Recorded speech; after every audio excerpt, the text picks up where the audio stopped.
irmãos, nós temos estudado sistematicamente a primeira carta de João, por isso eu peço que você abra nesta primeira carta. Nós estamos no capítulo 2 e estamos já um pouquinho à frente, versículo 12 ao versículo 14. Este é o trecho que nós estudaremos nesta noite. 1 João, capítulo 2, versículo 12 ao versículo 14.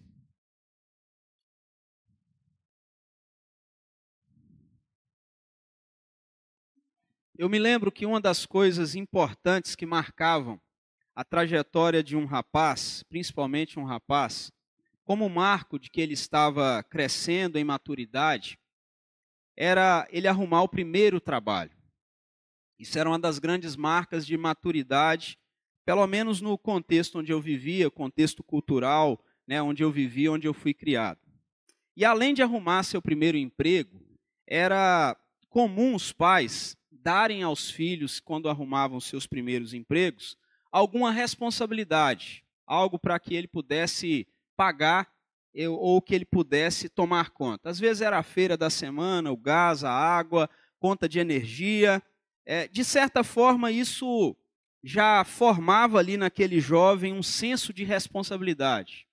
Já dava a ele um senso de administração, de cooperação, ou como alguns gostam até de dizer, dava a ele um senso de pertencimento, de responsabilidade dentro daquela casa. Quando nós falamos de maturidade, e hoje nós vamos falar de maturidade cristã ou crescendo em maturidade, já lemos textos durante o culto que falavam sobre isso e vamos caminhar pensando sobre isso. Quando a gente fala de maturidade, não dá, lógico, para nós deixarmos de fora os personagens da filosofia antiga ou contemporânea. Então, quando a gente pensa, por exemplo, na maturidade, Aristóteles, por exemplo, ele era um dos filósofos mais influentes da Grécia Antiga e ele entendia a maturidade, ou tinha uma ideia de maturidade, como algo que vinha e crescia no ser do homem. Era algo natural e essencial e fazia parte da essência humana de tal forma que ele se desenvolveria naturalmente até a maturidade. Era isso que ele acreditava. Se você caminha um pouquinho mais e você chega a Immanuel Kant, um filósofo da era moderna, já não é desse tempo, ele, num sentido mais completo, ele entendia que a maturidade tinha a ver com autonomia. Alguém que, de alguma forma madura, era alguém capaz de tomar decisões com base na razão e na moral, sem ser influenciado por interesses egoístas, sem ser influenciado por interesses externos. Era alguém capaz de tomar uma decisão assertiva, sem que ninguém mudasse a sua mente e seu coração. Se você vai para Rousseau, por exemplo, ele pensava e tinha, ele é um filósofo do período moderno também, ele já entendia que a maturidade era a conquista da liberdade. Você atingir a maturidade quando você consegue ser um sujeito livre, sem restrições da sociedade, mas maduro o suficiente para viver em harmonia com todos. Ele entendia que a maturidade era isso. Você pode passar agora aos filósofos existencialistas, e dentre eles você tem Sartre, Camus e tantos outros, que exploravam a maturidade da seguinte forma: eles entendiam que a maturidade tinha a ver com autenticidade. Quanto mais madura uma pessoa é, mais autêntica essa pessoa é. Ele não fica ali usando máscaras ou fingindo ser alguma coisa.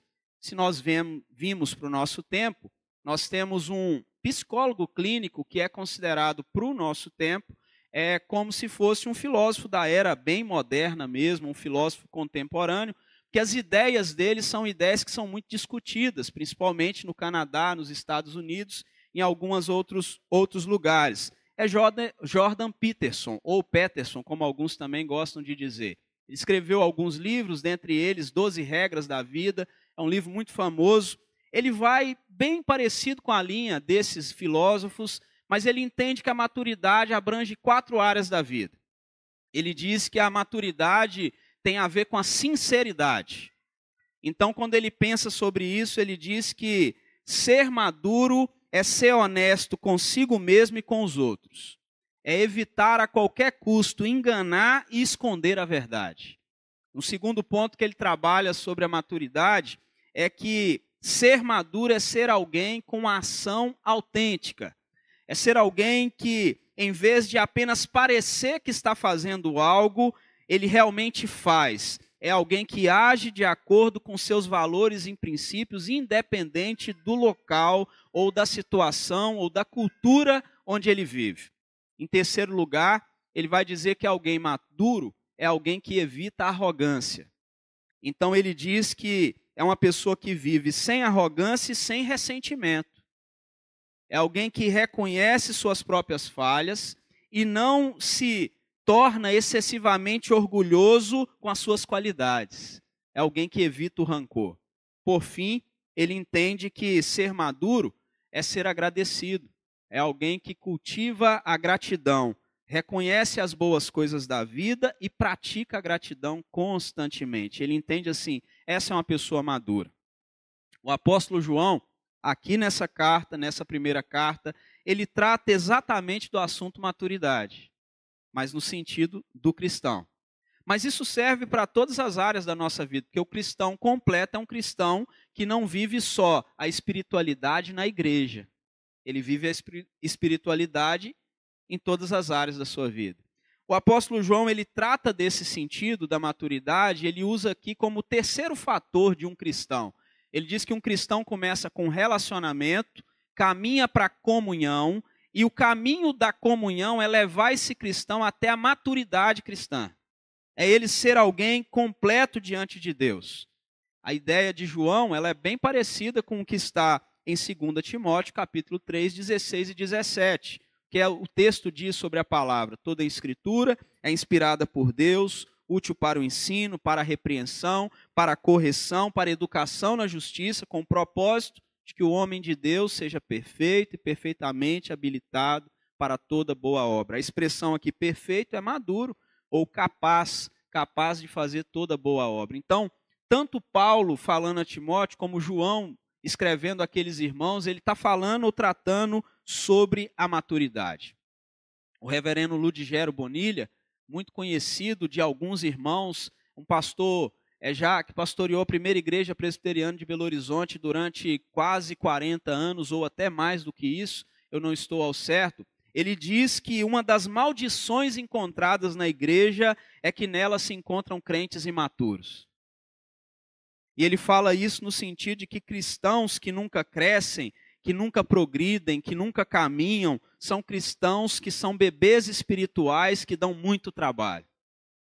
E quando ele fala sobre isso, isso tem acontecido verdadeiramente com muitos crentes, que não obedecem aquilo que Efésios 4:15 nos disse, quando o apóstolo Paulo diz que, seguindo a verdade em amor, cresçamos em tudo naquele que é o cabeça, Jesus Cristo.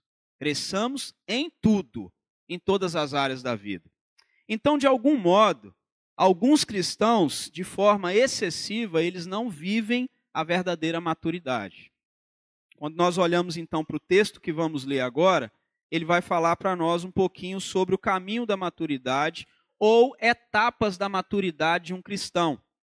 Eu já vi muita gente lendo esse texto, inclusive no Dia dos Jovens, ele lendo parte desse texto para falar do jovem, idade. Mas esse texto está falando aqui de estágios da vida cristã e João usa a expressão filhinhos, pais e jovens para definir esses estágios. Abra então, se você não abriu ainda a sua Bíblia, se já está aberta, só acompanhe comigo. 1 João 2, de 12 a 14. Diz assim: filhinhos, eu vos escrevo, porque os vossos pecados são perdoados por causa do seu nome. Pais, eu vos escrevo, porque conheceis aquele que existe desde o princípio. Jovens, eu vos escrevo, porque tendes vencido o maligno. Filhinhos, eu vos escrevi, porque conheceis o Pai. Pais, eu vos escrevi, porque conheceis aquele que existe desde o princípio. Jovens, eu vos escrevi, porque sois fortes, e a palavra de Deus permanece em vós, e tendes vencido o maligno. Quando nós lemos esse texto ou pensamos nesses 3 estágios, é muito interessante pensar que maturidade é algo que é procurado tanto dentro das igrejas como fora das igrejas. Para alguém que nutre uma vida como cristão ou alguém que não nutre uma vida como cristão, existe um grande desafio da maturidade. Esse é um desafio mundial. Por que eu digo isso? Porque se você fizer uma busca rápida na internet, você vai reparar que a partir do ano 2000 foram feitas várias pesquisas para definir por que os adolescentes estavam amadurecendo tão tarde. Dentre essas muitas pesquisas, uma que foi feita em 2017 pela Universidade de San Diego, nos Estados Unidos, me chamou muita atenção. Por quê? Porque eles pegaram 7 pesquisas para fazer uma definição. Então, eles pegaram 7 pesquisas de autoridades, trouxeram e fizeram uma pesquisa em cima daquela, definindo ou pensando sobre a vida dos adolescentes desde o ano 1976 a 2016. Qual que é a ideia? Pegar 5 gerações. A geração de 1970, 80, 90, a geração de 2000 e de 2010. E quando eles pegaram, qual que era o objetivo? Descobrir por que os adolescentes estavam amadurecendo cada vez mais tarde. Qual a definição que eles chegaram? Eles atribuíram a pelo menos 4 situações que estavam levando as pessoas a amadurecer cada vez mais tarde. Primeira delas, o aumento da expectativa de vida. Como a vida ela passou a ter uma expectativa maior, as pessoas passaram a tomarem decisões que se tomavam aos 15, 16, 17, mais tarde. Então, o aumento da expectativa de vida foi um primeiro fator. Segundo, mudança cultural. Como tem um avanço da tecnologia, há um desenvolvimento mais lento ou uma extensão da infância. Então, a infância ela tem uma extensão maior, assim a adolescência terá uma extensão maior, a juventude terá uma extensão maior. O terceiro fator que eles olharam é na redução, e isso nós falamos hoje pela manhã aqui, na redução do tempo gasto com os afazeres de casa e o aumento do tempo gasto na internet. Então, isso também era um fator para mostrar que as pessoas estavam amadurecendo cada vez mais tarde. Mas, por fim, como não podia ser diferente, em quarto lugar, pais superprotetores, que impedem os filhos de assumirem responsabilidades. Então, os pais passaram a ser mais protetores dos filhos, impedindo que os filhos façam ou tomem responsabilidades como as gerações passadas faziam. Como o mundo tem encarado esse problema, eu ainda não sei. Eles têm uma definição, chama essas pessoas ou esse período de adultolescência. Ou alguns têm chamado os homens em especial que demoram a amadurecer de homenino, porque ele não amadurece. E é interessante porque esse é um problema real. E ele é um problema real diagnosticado nas melhores e nas piores famílias. E é muito interessante que é um problema real que é encontrado dentro e fora da igreja, em vários setores. O problema da demora no amadurecimento, embora a pessoa já tenha idade, já tenha capacidades físicas, psicológicas, emocionais, ele continua empurrando à frente esse amadurecimento. João, então, ele encara esse problema no texto. E ele encara pensando nos 3 níveis de crescimento naturais na vida de um cristão. E quando ele encara esse problema, ele vai falar de 3 grupos. Primeiro grupo, o grupo dos filhinhos, e eu acredito ou creio que nesta noite você vai sair daqui definindo em qual grupo você está. Ou pelo menos buscando saber em qual grupo você está. Então ele define um grupo como os filhinhos, que eu gosto de chamar aqui, em quem chega para a igreja, de ovelhinhas. O segundo grupo que ele define são os pais. Ele traz uma definição, quem é pai? Né? Muita gente até brinca e tem aí, né, um jeito de brincar dizendo, o pai está aqui, o pai resolve. Tipo assim, eu decido, eu sei o que é que eu faço. Aqui João vai dizer quem realmente é pai, quem realmente é decidido. E por fim, ele vai falar sobre os jovens, que nada tem a ver com idade especificamente, mas tem a ver com a caminhada de vida cristã e maturidade cristã. Então pense bem, se você é um recém-convertido, que acaba de vir ao conhecimento da palavra, do evangelho, do amor do Senhor Jesus Cristo, nós não estamos, quando a gente fala sobre um cristão imaturo, mesmo depois de vários anos de caminhada, nós não estamos falando de você. Você que chegou há pouco tempo, você é um novo convertido, você não é um problema. O novo convertido para a igreja, como são um grande problema fora da igreja. Porque um crente assim, ele não vai conseguir, na verdade, nem anunciar o reino de Deus. Ele não vai conseguir nem ser alguém capaz de anunciar a verdade sobre Deus. Então, quando nós pensamos sobre crentes imaturos, nós estamos pensando nesse sentido. Quando você olha para a realidade do que o texto está falando sobre os filhinhos, é possível dizer que um homem, ainda que ele tenha 60 anos de idade cronológica, se ele acabou de receber o Senhor Jesus, segundo o texto, ele é um filhinho, ele é um bebê, ele é um RN, recém-nascido. Ele chegou agora. Ele vai ser introduzido agora na realidade da igreja. Então é possível que uma mulher seja um pai, segundo aquilo que João está definindo aqui, no sentido de que essa mulher, ela tem maturidade, ou é uma mulher madura na vida cristã, uma mulher desenvolvida na vida cristã, uma mulher plenamente crescida. Um jovem de 30 anos, ele tanto pode ser um bebê, como pode ser um pai, como pode ser um jovem mesmo, no termo que João está usando. Vou te dar alguns exemplos. O Senhor Jesus Cristo era um pai, aos 30 anos inicia o seu ministério. Você pode olhar para Paulo, que também perto dessa idade inicia uma caminhada. Então você encontra pessoas assim, que às vezes aos 30 anos é apenas um filhinho, mas aos 30 anos alguém pode ser um pai, devido à caminhada dele com Deus.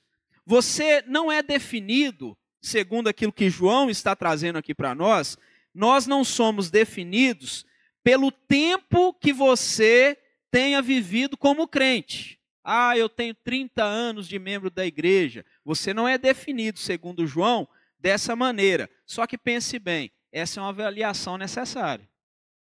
Porque alguém que já tem 30 anos de caminhada cristã, ele já deveria ser um pai. É só olhar lá para a carta aos Hebreus, quando você lê assim, quando vocês deviam ser mestres, ainda estão precisando de leite. Ele está falando para a gente que já tinha uma longa caminhada cristã, mas ainda não podia se alimentar de alimento sólido. Ainda estava ali engatinhando, se arrastando, ainda começando uma caminhada. Mas, infelizmente, em todas as igrejas cristãs, você pode encontrar, inclusive, gente que está na liderança que pode ser um filhinho. E você vai ver isso pelo comportamento dessa pessoa. Você pode encontrar, por exemplo, e não se assuste com isso, você pode encontrar pastores que ainda são filhinhos, devido ao comportamento, devido à atitude. Você pode encontrar presbíteros que ainda são jovens, que ainda estão numa metade de caminhada, como você também pode encontrar e deveria encontrar na nossa igreja e em outras igrejas, muitos irmãos que são considerados pais. Mas vamos aqui a esse tão necessário primeiro ponto, né? O filhinhos. João aqui está falando de alguém que agora é parte da família. João está falando de alguém que nasceu de novo. Você não pode fazer parte da família de Deus se não nascer de novo. Quando Nicodemos, por exemplo, em João 3,7, procura o Senhor Jesus, o que Jesus diz para ele? Necessário é nascer de novo. Se você volta alguns anos na nossa história, o reverendo John Wesley, o grande fundador da Metodista Wesleyana, um homem que proclamou e fez parte de um dos maiores avivamentos da história, ele pregava sistematicamente, insistentemente na Inglaterra: você precisa nascer de novo. Certa vez uma pessoa chegou perto dele e disse: Senhor Wesley, por que que o Senhor repete esse texto de João 3,7 tantas vezes? Aí ele olhou para aquele homem e disse: porque você precisa nascer de novo. Nós precisamos nascer de novo. E quando você passa a fazer parte da família, a porta de entrada na família cristã, na família de Deus, é nascer de novo. Receber a vida que vem de Cristo, receber a presença do Espírito Santo sobre a sua vida e passar a viver de modo diferente. Um convertido não é um convertido se ele não nascer de novo. Por isso, existem pessoas que, mesmo sendo membros das igrejas, mesmo tendo passado por batismo, pública profissão de fé, fez todas as etapas possíveis, ainda tem gente que, passando por tudo isso, não nasceu de novo. Nicodemos é um exemplo disso. Ele conhecia a lei do Senhor, conhecia os princípios, conhecia a palavra, mas ele ainda não tinha nascido de novo.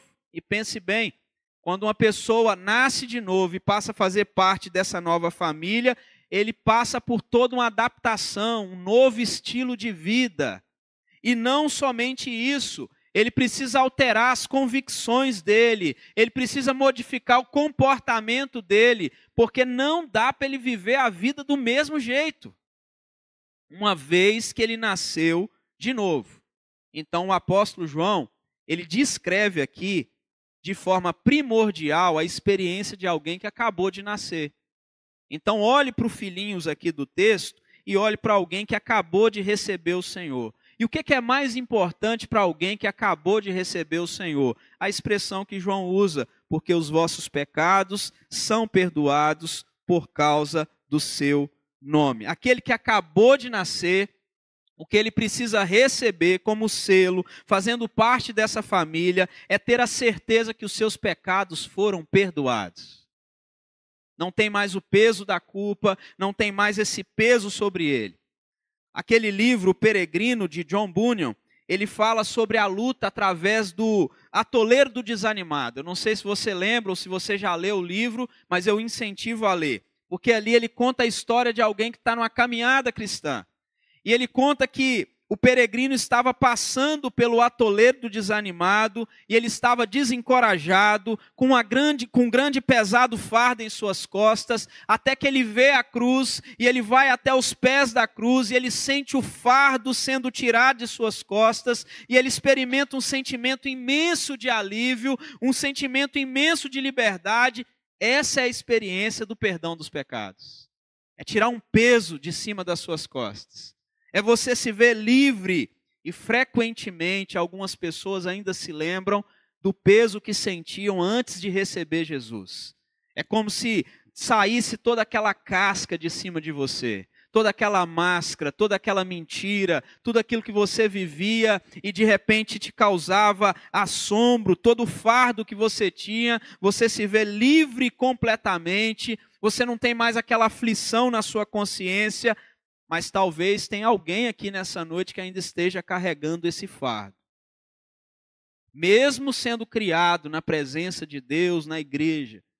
Por isso eu chamo sua atenção. Você precisa nascer de novo.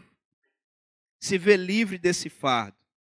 João não está aqui em momento nenhum destacando aspectos negativos, por exemplo, de uma infantilidade espiritual.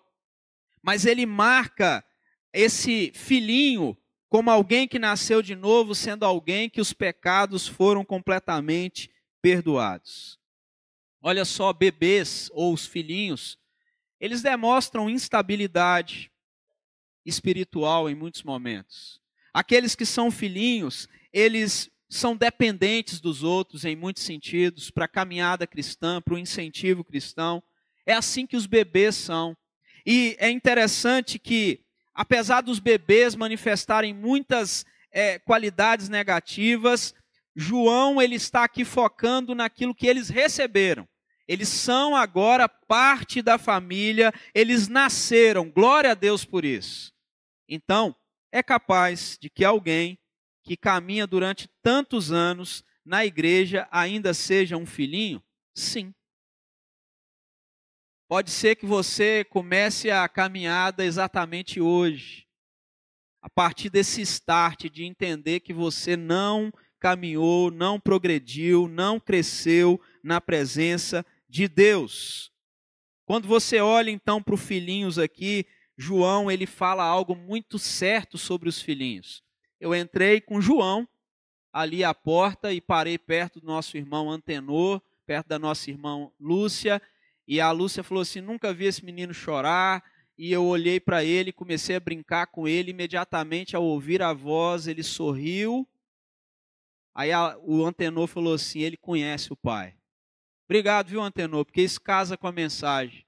Sabe o que o João diz aqui, irmãos? Verso 13, finalzinho do verso 13, ele diz que ele vai falar sobre os filhinhos, e é muito interessante quando ele fala sobre os filhinhos, porque ele, verso 14, desculpa, o início do verso 14, filhinhos, eu vos escrevi porque conheceis o Pai. Apesar de serem recém-nascidos, apesar de serem filhinhos, apesar de terem começado agora a caminhada com Deus, se tem algo sobre um novo convertido, é que ele sabe quem é seu pai. Ele sabe quem resgatou, ele sabe quem morreu por ele, quem é o Senhor dele, ele sabe. E ele tem um amor profundo por esse pai. Qual a aplicação disso que nós podemos trazer à nossa vida nesse primeiro ponto? Deve haver um começo na vida cristã. Não existe vida cristã sem um começo. Talvez você nunca deu um início na sua caminhada cristã, você foi batizado aí na infância, foi recebido como membro da igreja, mas você não consegue definir e dizer, esse foi o meu início, essa foi a mudança de chave, foi nesse momento que eu percebi que eu precisava viver uma vida nova com Deus. Todo nascimento, todo filhinho precisa de um começo, mas o começo não é tudo. Não pode parar nesse começo. Pelo contrário, aquilo que Pedro diz na sua segunda carta, capítulo 3, verso 18, quando ele diz assim, olha, cresçamos na graça e no conhecimento do Senhor Jesus Cristo. Precisa continuar. Não pode ser só filhinho. Então, há algo próprio no filhinho. Ele conhece o pai, ele sabe que os pecados foram perdoados, mas ele não pode parar como um filhinho, como um recém-nascido. Ô irmãos, como seria terrível na nossa própria vida se os nossos bebês, se as nossas crianças pequenas, quanto seria terrível se a gente começasse a olhar para eles e perceber que eles não crescem. Você já imaginou aí talvez um adolescente ou um jovem de 15, 20 anos, 30 anos com características de um bebê? Porque é esse tipo de aberração que pode acontecer na vida da igreja. Alguém que nasceu de novo, ele é um irmão, ele recebeu a Cristo, mas depois de 15 anos, depois de 20 anos, ele carrega ainda características de um bebê espiritual, de alguém que ainda está ali no gugu dadá, gugu dadá, gugu dadá. Ele ainda não consegue conversar na medida certa como um cristão maduro, mesmo depois de 15, 20, 30 anos. Então, qual que é o nosso caminho? Maturidade, esse é o objetivo. Por isso, agora a gente olha para aquilo que ele disse aqui para os pais. Pais, eu vos escrevo porque conheceis aquele que existe desde o princípio. E eu vou dar apenas um pequeno sumário sobre os pais, porque João vai voltar a falar desse assunto mais à frente, e depois nós vamos trabalhá-lo de forma mais completa. E quando ele fala sobre o objetivo do crescimento, a ideia é que todos os filhinhos se tornem pais. Se eles tiverem tempo de vida o suficiente, sim. A ideia é que todos os filhinhos caminhem para se tornarem pais. E qual é a principal característica que João descreve nos pais? Ele descreve a característica de que eles conhecem aquele que existe desde o princípio. Aí nós podemos voltar para a primeira carta de João, capítulo 1, verso 1 e 2. Algo que nós estudamos no nosso primeiro estudo. O que era desde o princípio, o que temos visto e ouvido, o que temos visto e ouvido com os nossos próprios olhos, o que contemplamos, as nossas mãos apalparam com respeito ao verbo da vida. Os pais são alguém, ou são pessoas que viu, ouviu contemplou e experimentou do Senhor. É alguém que tem uma caminhada. A marca de alguém maduro aqui é aquele que chegou ao conhecimento de Cristo. Ele não só sabe quem é o Pai, ele não só identifica o Pai, ele não vive só na perspectiva, os meus pecados foram perdoados. A palavra aqui, conhecer, que João usa, ele traz a expressão de alguém que carrega as implicações ou as condições de conhecer por experiência. Essa é a expressão do vocês conheceis. É alguém que conhece por experiência. É alguém que conhece profundamente. Um pai é aquele que chegou a conhecer por um longo tempo e por uma profunda experiência o Senhor Jesus Cristo. E João, ele vai nos deixar claro que a grande expectativa é que a gente se torne pai. É que você seja chamado de pai. Podemos enumerar aqui 2 fatores intimamente conectados com ou a respeito daqueles que têm conhecimento de Deus. E você vai aí definindo no seu coração e na sua mente se você está nessa posição. Primeiro, é alguém que tem um conhecimento pessoal de Deus. É alguém que tem um conhecimento íntimo, próximo. Nós cantamos aqui mais de uma vez sobre ser amigo de Deus. E você sabe bem que Abraão não foi chamado de amigo de Deus desde o início. Abraão demonstrou características de filhinho em muitas das suas atitudes. Abraão, e não só ele, mas outros personagens bíblicos famosos e que nós admiramos, demonstraram em muitos momentos que eles eram filhinhos. Que eles ainda estavam engatinhando nessa caminhada. Mas em compensação, Abraão foi chamado de amigo de Deus. Chegou um momento em que Davi foi definido como homem segundo o coração de Deus, mas não era no início. Ele teve sua caminhada, ele teve seu período de crescimento. Então, um pai é alguém que tem um conhecimento pessoal com Deus. Você é assim? Você conhece a Deus pessoalmente, por experiência própria, você e Deus. Você é um amigo de Deus. Você tem essa experiência de conversar com Deus num nível bom de conversa com o Senhor, de sinceridade com o Senhor. O segundo fator que você encontra para alguém que conhece é um conhecimento por um longo período. O que esse texto nos ensina? Que ninguém se torna pai da noite para o dia. É impossível se tornar pai da noite para o dia. Não é assim, recebi agora, já virei um pai. Não é assim.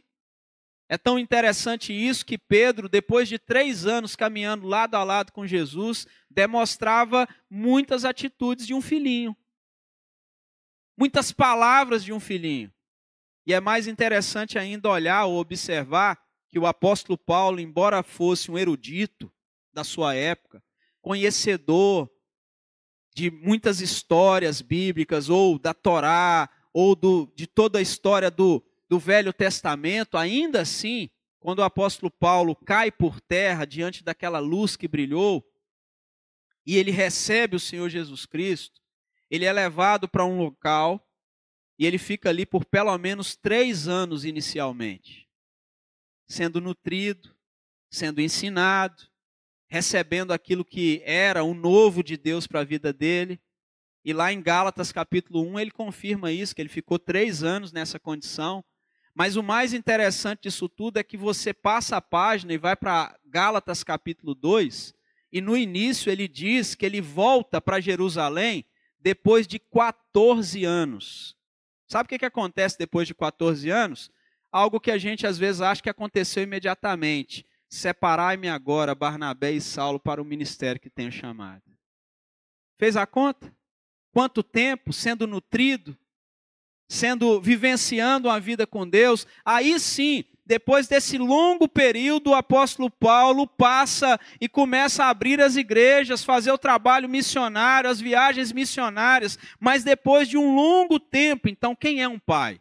Um pai é alguém que tem um conhecimento por um longo período. É o resultado inevitável de alguém que anda verdadeiramente com Deus, que se expõe de forma proposital a uma comunhão com Cristo. É alguém que não abre mão da comunhão com Cristo. É alguém que vai nessa caminhada por um longo período de comunhão com o Senhor Jesus Cristo. E olha, você que é casado e tem alguns irmãos aqui com 30, 40 e mais anos de casados, glória a Deus por isso, isso é excelente e é maravilhoso. Você que tem muito tempo de casado, você sabe que à medida que os anos passam, mais e mais você conhece a pessoa que está do seu lado. E se vocês são um casal saudável, vocês vão vivendo mais intimidade, a intimidade vai aumentando, porque há algo em comum, há um dar e receber entre vocês, e vocês crescem na direção de parecer cada vez mais um com o outro. Isso é natural. E é exatamente isso que acontece com os pais. Os pais aqui, segundo João, eles conhecem aquele que existe desde o princípio e são pessoas que passam a ser imitadores de Cristo, a ponto de se parecerem com Cristo, e essa é uma das suas principais características. Faço a pergunta para você novamente. Você é alguém que tem imitado a Cristo e tem sido cada vez mais parecido com o Senhor Jesus Cristo? Na primeira carta de Paulo aos Coríntios, capítulo 13, verso 11, ele diz assim: quando eu era menino, falava como menino, sentia como menino, pensava como menino. Quando cheguei a ser homem, desisti das coisas próprias de menino. Quem chega a ser pai, no sentido que João está dizendo, ele desiste das coisas próprias de menino. Só que, infelizmente, existem muitos crentes que, mesmo tendo uma longa caminhada com Deus, nunca se colocaram em exposição completa e proposital àquilo que traz maturidade, comunhão e crescimento. Ele foge daquilo que pode amadurecê-lo. E ele fica só com aquilo que é superficial. Ele vai só nos encontros especiais, ele vai só nos eventos importantes, só naquilo que lhe chama a atenção, e ele nunca se expõe de forma proposital àquilo que realmente nos faz crescer e amadurecer na fé e crescer na presença de Deus. Ele vai vivendo uma vida cristã de forma muito superficial. Então, o que é maturidade cristã? É a pessoa deixar de ser menino, é deixar a infantilidade, aquelas coisas próprias de um cristão que acabou de chegar. Ele não pode mais falar como alguém que acabou de chegar, como um cristão que acabou de chegar. Ele já superou algumas situações, ele não está mais agarrado com algumas coisas. Tem gente que, mesmo tendo tanto tempo de caminhada cristã, veja bem comigo, ele não é pai, sabe por quê? Porque ele não entendeu o princípio do dízimo e oferta. Ele não entendeu até hoje. Ele não entendeu isso. Ele não consegue viver isso. Ele não entendeu até hoje a importância de ler a Bíblia todos os dias, de ter um momento devocional. Ele não entendeu a importância da oração. Ele nem entendeu aquilo que a gente cantou aqui, que Deus é soberano diante de todas as situações. Ele não consegue compreender essas coisas. E olha, ainda que nós possamos dizer que crer também é graça de Deus, não se esqueça, porque crer é graça. Alguém que ainda está agarrado em questões tão básicas, ele não pode ser chamado de pai.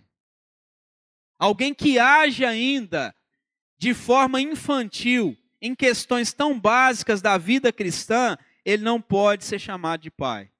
Mas hoje o chamado de Deus para você é o seguinte: deixa de ser menino, para de sentir como menino, para de agir como menino, desiste das coisas próprias de alguém que é infantil na fé. Abraça aquilo que Deus tem para a sua vida. Por fim, nós temos o terceiro estágio, e esse terceiro estágio é aquele que muitas irmãs e irmãs, no decorrer dos anos e dentro de várias igrejas, isso já aconteceu em quase todas as igrejas, e até pastores fazem isso, eles pegam esse texto no dia do jovem presbiteriano e lê. E ele fala, não, esse texto aqui é para o jovem presbiteriano, mas João está falando de um estágio da vida cristã, e nem todo jovem presbiteriano, ele está nesse estágio necessariamente. Pode ser que ele seja um pai, pode ser que ele seja um filhinho, ou, quem sabe, ele até está nesse estágio, mas não são todos. Então ele vai dizer, jovens, eu vos escrevo porque tendes vencido o maligno. A marca indicativa de alguém que é um jovem na fé é que ele vence o maligno. Essa é a marca principal daquele que está crescendo. É alguém que está numa batalha, é alguém que está numa luta. E ele estando nessa luta, ele diz o texto que ele é alguém forte. Você vai ver isso no final do versículo 14. O texto diz que ele é alguém que se fortalece na vida com Deus. Ele é alguém que está em busca de Deus. Então, primeiramente, revela que o jovem é aquele que está com os olhos abertos. O olho dele já foi aberto. Para quê? Para entender aquilo que Efésios 6,12 nos diz. A nossa luta não é contra carne e sangue. Ele tem os olhos dele, essa expressão, ele começou a entender que o problema dele na caminhada cristã e no progresso cristão não são as pessoas. Agora nós vamos entrar no ponto dos jovens, para você entender se você ainda é jovem. Se você ainda está na sua caminhada cristã como um jovem.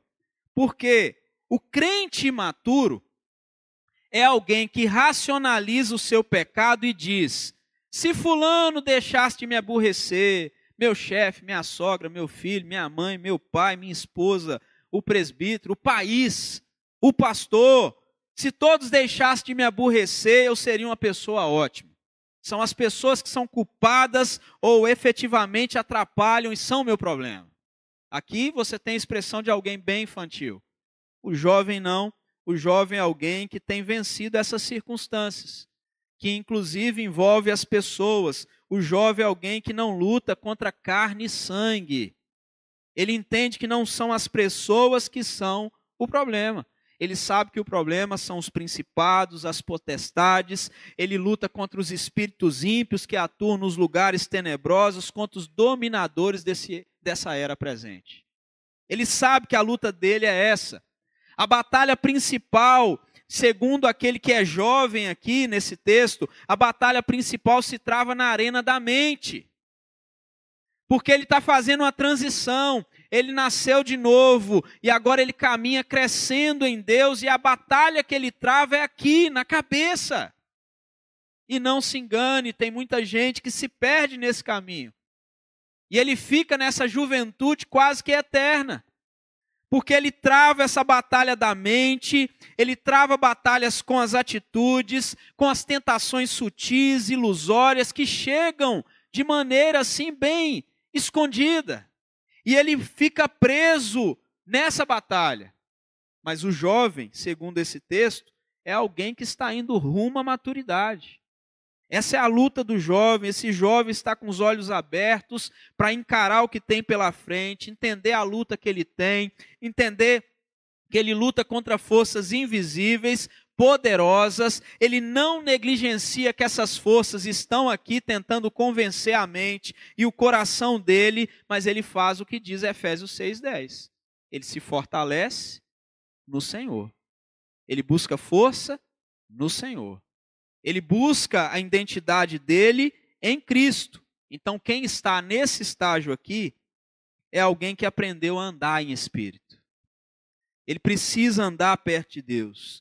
Ele aprendeu a evitar os perigos que João menciona anteriormente na carta, e nós já trabalhamos. É alguém que aprende a evitar o perigo de ignorar a luz. E nós lembramos aqui que ignorar a luz, segundo o que estudamos, é aquela pessoa que para de vir à igreja ou só vem no domingo à noite. Ele tem tempo para vir no estudo bíblico, que fala do mesmo assunto, de vir à reunião de oração, à escola dominical, mas ele, de forma proposital, ele vai deixando de participar dessas coisas. É alguém que vai ignorando a luz, é alguém que às vezes não ora quando levanta no seu dia, ou durante o dia inteiro ele não ora, ele ignora a Bíblia Sagrada que tem ali no seu quarto ou na sua casa, ele vai ignorando a comunhão com os irmãos. Ele quer ter comunhão com os irmãos quando tem um momento especial, mas ele não tem comunhão no dia a dia com os irmãos, com aqueles que estão chegando, com a igreja que já está. Ele não tem essa comunhão.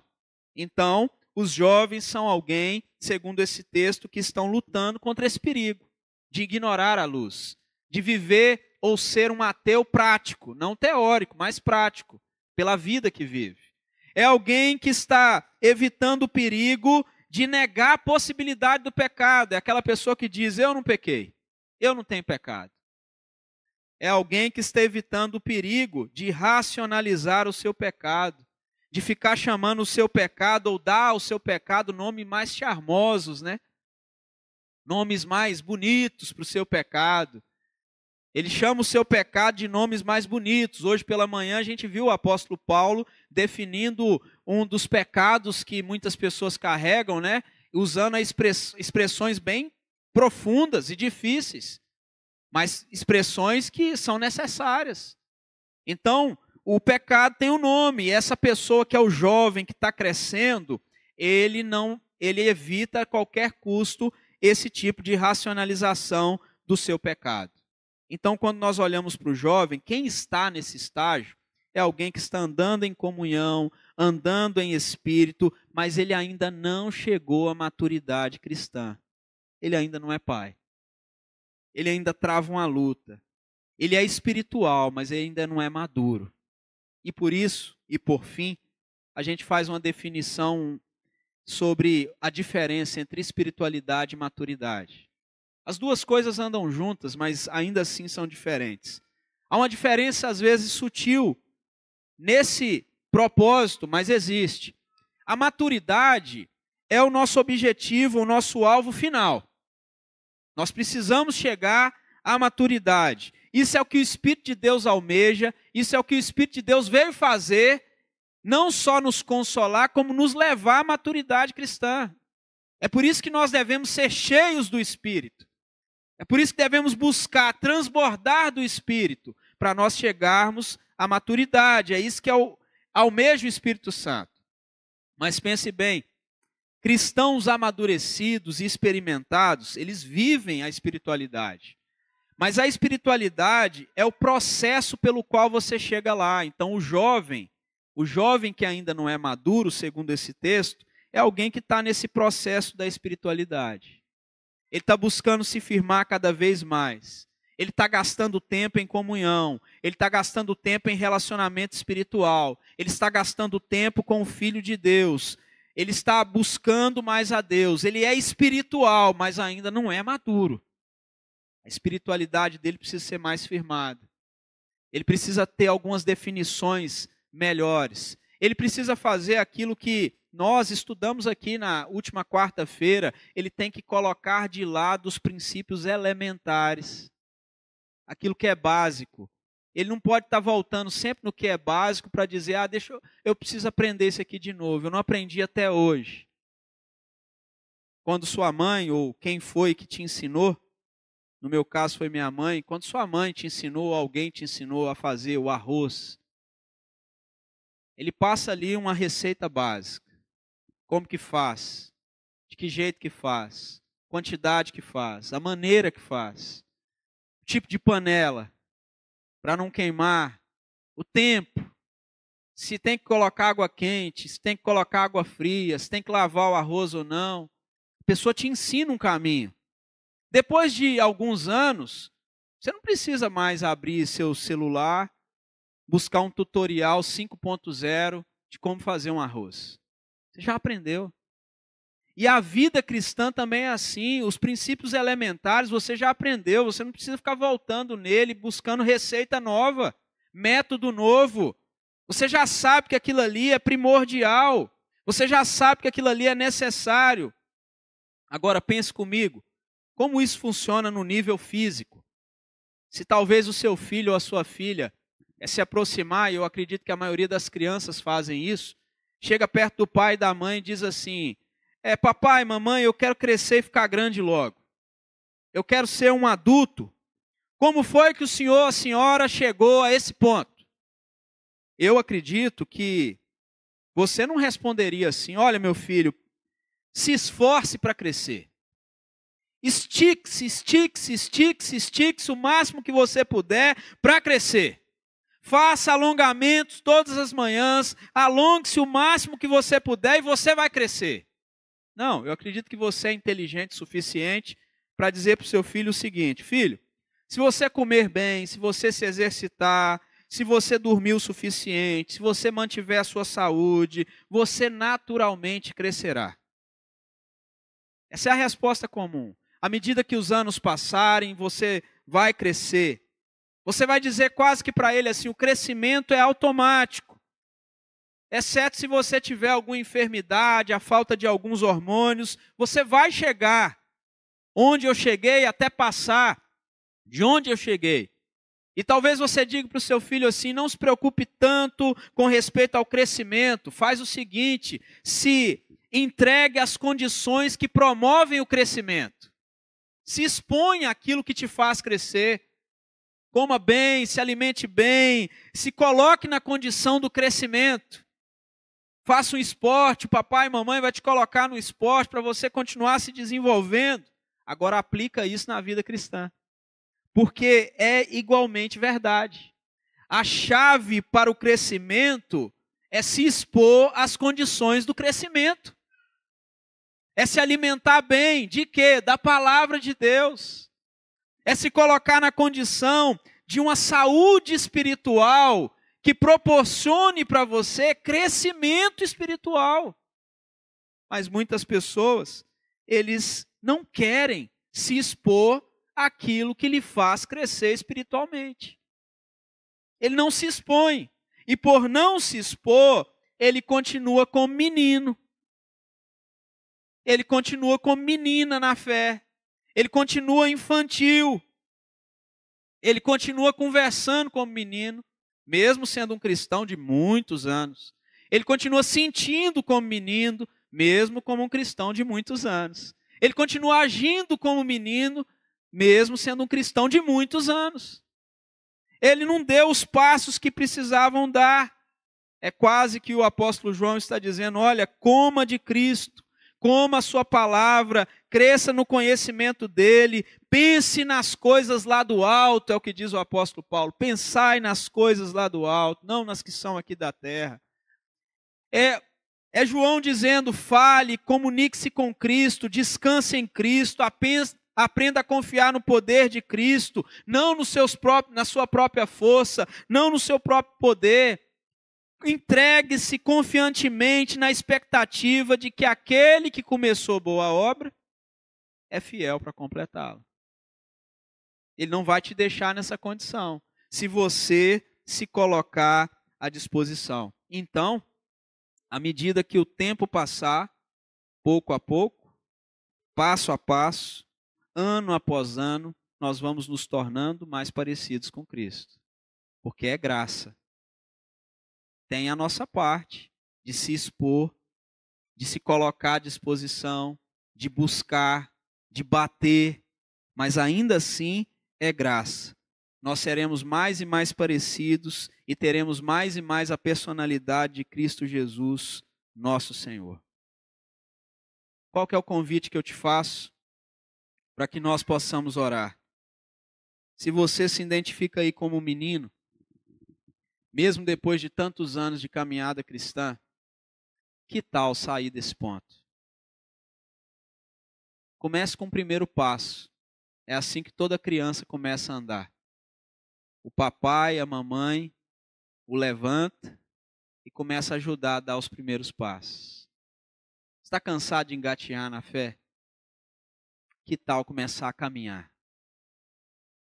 Não basta se esticar, tem que se expor à condição do crescimento. E nós vamos crescer. Eu acredito que Deus pode te fazer uma pessoa como um pai. E você poder olhar para a sua vida e dizer, eu amadureci. Eu não estou mais sentindo como menino, agindo como menino, comportando como menino. Eu desisti das coisas de menino. Porque agora eu quero ser alguém maduro diante de Deus. Vamos nos colocar de pé e orar. Pai Santo e querido, obrigado, Deus, por essa noite, por esse encontro e por esta oportunidade. Ai de nós, ó Deus, se não for a tua misericórdia, a tua graça e o teu amor sobre as nossas vidas, Deus. Nós continuaremos como infantis, ó Deus. Mas eu louvo o teu nome porque o Senhor nos impulsiona, Deus, a progredir. O Senhor nos impulsiona, Deus, a crescer. O Senhor nos ordena a crescer, Deus. Ó Pai, nós queremos e precisamos crescer. Dá-nos a honra, Deus, de crescermos. E se nós, ó Deus, estamos há muito tempo na condição, ó Deus, de filhinhos, Deus, em nome de Jesus, ajude-nos a sairmos dessa condição. Se por acaso estamos há tempo demais na condição de jovens, em nome de Jesus, nos ajude, Deus, a passar para o próximo estágio. E Deus, àqueles que estão aqui e já têm a condição de pais, e já se identifica como alguém maduro na fé, não só, Deus, ele se identificando, mas porque o Senhor testifica isso no coração dele, Deus, que aquele que é maduro na fé possa se lembrar que o que pensa está de pé, veja que não caia. Ajude, Deus, aquele que é maduro a não regredir, Deus, a não voltar atrás, em situações ou condições, ó Deus, que ele já venceu, que ele já superou. Pai, nos ajude a fazer isso em nome de Jesus Cristo, Pai, para a glória do Senhor Jesus Cristo, para a exaltação do nome de Cristo, de modo, Deus, que aquilo que o apóstolo Paulo disse aos filipenses, Cristo também possa dizer de nós, de que todo o seu trabalho não foi inútil na nossa vida. Pelo contrário, nós caminhamos e crescemos para a glória dele. É em nome do Senhor Jesus que nós oramos. Amém, Senhor. Que a graça de nosso Senhor e Salvador Jesus Cristo, o amor de Deus, o nosso bendito e glorioso Pai, que as ternas consolações e a comunhão do Espírito Santo do Senhor repouse sobre vós, povo de Deus, e sobre todo o povo de Deus espalhado pela face da terra, agora e pelos séculos dos séculos. Maranata, aleluia, amém.